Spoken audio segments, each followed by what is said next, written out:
What if, imagine if you are writing a letter, you are Jude, you are writing a letter to a church somewhere, and you are quoting somebody that what I'm telling you, even Enoch prophesied about what I'm saying, or prophesied about these people. Those people that you are writing that letter to, are they not going to ask, so who is Enoch? Which means the person that Jude is talking about is not a stranger to the recipients of the letter.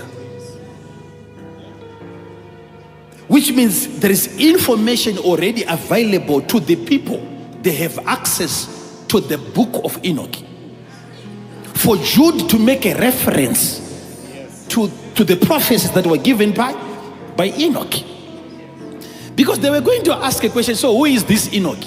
How can we just from nowhere just say, even Enoch prophesied about these people? Who is Enoch? Where do we find him?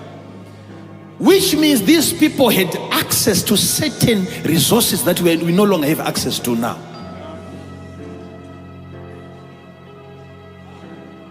And all of these people that I'm giving to you now, why are they quoting a man that never really walked with God? Habakkuk was called by God. Jeremiah was called by God. All of these prophets were inspired and anointed by God. But how many of them do you hear in the Bible confirming that they were translated? I'm not saying they were not anointed. Please hear me now. Hear me now. This man is an outstanding character, to a point that the Bible is not shy. The Bible is not hesitant to talk about him, that he walked with God and he disappeared because of that relationship. Are we together? I will not take much time. Look at this. We have a man here walking with God, and it's confirmed. And he gave some prophecies about what we now have. Jude is saying, these men that you see now rising up and coming up and doing this and what they're doing.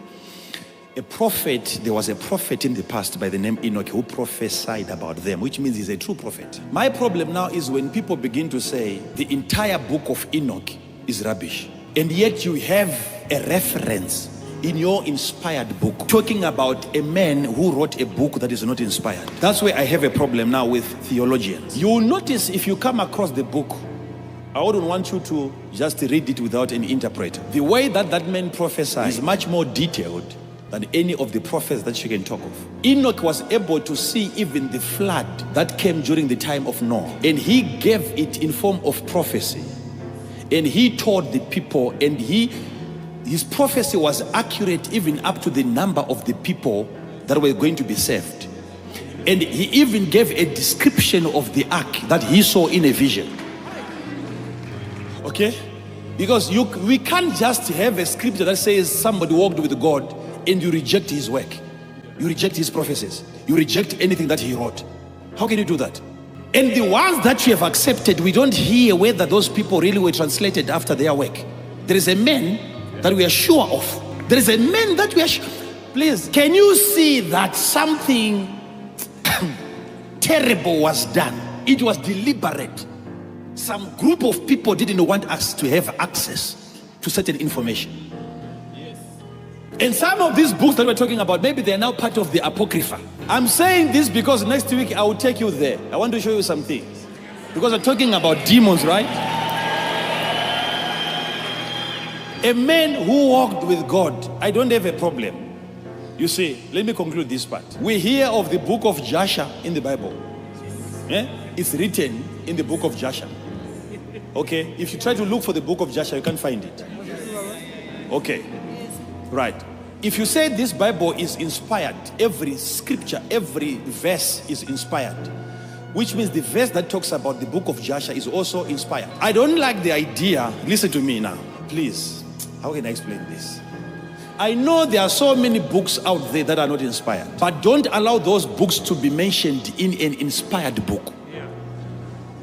And making a reference to a book that is not inspired. And when Jude went further to explain, he even said, I see the Lord coming with you see, remember the scripture that I've given you from Jude. Listen, he said, Enoch prophesied about these people, and then he began to give the prophecies, how it was given. He is quoting from the book of Enoch. If you go to the book of Enoch, you will see where it is written, behold, the Lord cometh with 10,000 of his saints. You will see that scripture. I'll give you the verse. He's just borrowing it from the book of Enoch and putting it into your inspired Bible. A verse that is coming from an inspired book. We have a problem somewhere. We have a problem somewhere. What I can agree is that there could be some shortcomings in the book here and there, because maybe they were picking up some scrolls and so on. You might end up getting another book which is just called the book of Enoch, and it's not coming from Enoch, and it's not consistent with other scriptures. I would have preferred that these guys were supposed to canonize maybe the scriptures, not the entire book, and throw away scriptures that are not consistent with other scriptures but in the same book. If you are, listen to me, you don't throw away the entire book. Even with the book of Isaiah, there was another scroll that they found out as if it was written by Isaiah, but they could see that from the writing, the expression, the way this man describes anything is different from the Isaiah that we know. And that scroll was rejected. It never became chapter 13 of the book of Isaiah. Same applies with the book of Enoch. They were supposed to analyze scroll by scroll. If you get to a place where there is confusion, that's the part that you were supposed to reject, not the entire book of a man that is confirmed by this book that he walked with God. No, are we together so far? He's a man of faith. What did he do? So this man, when you see the way he introduced himself at the beginning of his book, that I'm just one of those men that the Lord opened his eyes and I was made to see and to enter into the realms of God and to hear and to understand. From the book of Enoch, I just wanted to clear this mist around the man and to convince you that he was a man of God, probably with a better record than some of the men of God that we have in the Bible. Some of the men that we have in the Bible, they might have walked with God, but we're not sure that at the point of their death were they still in good books with God. But with Enoch, there is a record that he disappeared. His last point of departure, he was in good books with God and he was taken. Such kind of a man, why do you reject his work? So I'm not saying if you come across his book, take every verse, take every chapter, but I'm saying there are certain things that should have been removed from his book, and certain things were supposed to have been accepted to be part of the Bible that we have. And the reason why they rejected his book, if you read his book, then you will understand, because he gives a proper definition of the children of Lucifer.